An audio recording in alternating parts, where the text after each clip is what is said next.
আগামী 3 থেকে 4 দিনের মধ্যেই বাংলাদেশের পরিস্থিতি স্বাভাবিক হবে। আপাত দৃষ্টিতে বিষয়টা যতটা সহজ মনে হচ্ছে ততটা সহজ ঠিক নয়। এখনো ঠান্ডা হয়নি ওপার বাংলার পরিস্থিতি। ছাইচাপা আগুনে পুড়ছে বাংলাদেশ। সে দেশের সংখ্যালঘুরা এখনো অত্যাচারিত হচ্ছেন নিবিড়ে নিভৃতে। যদিও বাংলাদেশে থাকা জনগণের দাবি সে দেশের পরিস্থিতি এখন স্বাভাবিক হতে শুরু করেছে।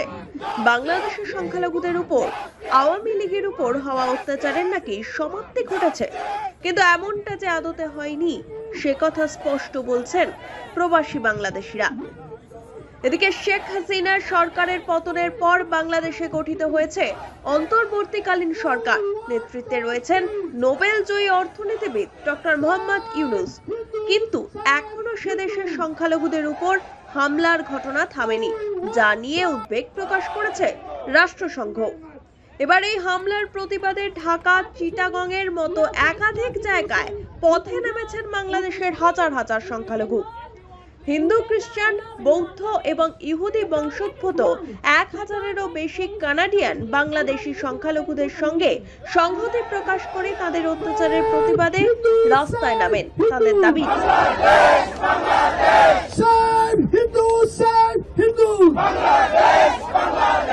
Stop killing Hindus! Stop killing minorities! Stop killing Hindus! এখানেই শেষ নয়। আমেরিকার হোয়াইট হাউসের সামনেও সংখ্যালঘুদের প্রতি অত্যাচারের বিরুদ্ধে প্রতিবাদ জানাচ্ছেন প্রবাসী বাংলাদেশিরা। শেখ হাসিনা বাংলাদেশ ছাড়ার পর সেদেশে যা যা ঘটনা ঘটেছে তাতে আতঙ্কিত তারা। বাংলাদেশের সংখ্যালঘুদের জন্য নাকি কোনো ব্যবস্থাই নেওয়া হচ্ছে না হোয়াইট হাউসের তরফ থেকে।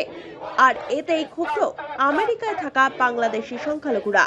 I am Priya Saha. Came here to talk about the religion minority situation in Bangladesh, invited by the State Department, and I got chance to meet with then President Trump, and I talked about the religion minority persecution, and since then I am waiting to take any action for the religion minority to save and secure their life and stop persecution. But unluckily, people here, they are very concerned about the Rohingya Muslim. Bangladesh are welcoming Rohingya Muslim. It's okay, they are persecuted from their land. But when the Hindu, they are the son of the soil of the Bangladesh, they are pushing out. So Bangladeshi people, at the same time, the international community, the White House and the State Department, they are silent. So it's not okay when we saw they are not taking care of the Hindu life, Hindu asset, Hindu safety, security and persecution. But the great country, America, they are taking care of everyone except Hindu. So this is the time we request the White House, please take care the Hindu people, and they are human too. They have human right, and you are working for all. Why not for us?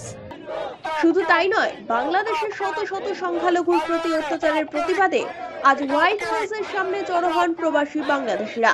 তারা state department এবং white হাউসকে 1971 সালের ঘটনা থেকে শিক্ষা নেওয়ার জন্য জোরালোভাবে আহ্বান জানান এবং সেই ভুলগুলির পুনরাবৃত্তি যাতে না হয় তা নিশ্চিত করার কথা বলেন।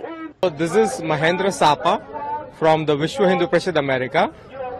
We have gathered here today to protest against the killings of hundreds of minorities in Bangladesh, and we strongly urge the State Department and White House to have lessons learned from 1971 genocide and make sure that those mistakes are not repeated. We strongly urge them to make sure that the culprits are brought to justice in a timely manner and the lives of minorities are protected in a timely manner as well. জানা যায়, শেখ হাসিনা প্রধানমন্ত্রীর পদ থেকে পদত্যাগ করে দেশ ছাড়ার ঘটনায় প্রতিক্রিয়া দিতে গিয়ে অশান্ত পরিস্থিতির মধ্যেও বাংলাদেশ সেনাবাহিনীর সিদ্ধান্তের প্রশংসা করেছিল আমেরিকা। সেনার অন্তর্বর্তী সরকার গঠনের সিদ্ধান্তের প্রশংসা করা হয়েছিল হোয়াইট হাউসের তরফে। তবে শেখ হাসিনা নাকি দেশ ছাড়ার আগে পদত্যাগ করার সময় পাননি। সম্প্রতি এমনটাই জানিয়েছেন শেখ হাসিনার পুত্র। তবে এসবের মাঝে বাংলাদেশের সংখ্যালঘুদের কি পরিণতি হবে, আর কতদিন এমন অত্যাচার সহ্য করতে হবে বাংলাদেশের সংখ্যালঘুদের, প্রশ্নটা থেকেই যাচ্ছে।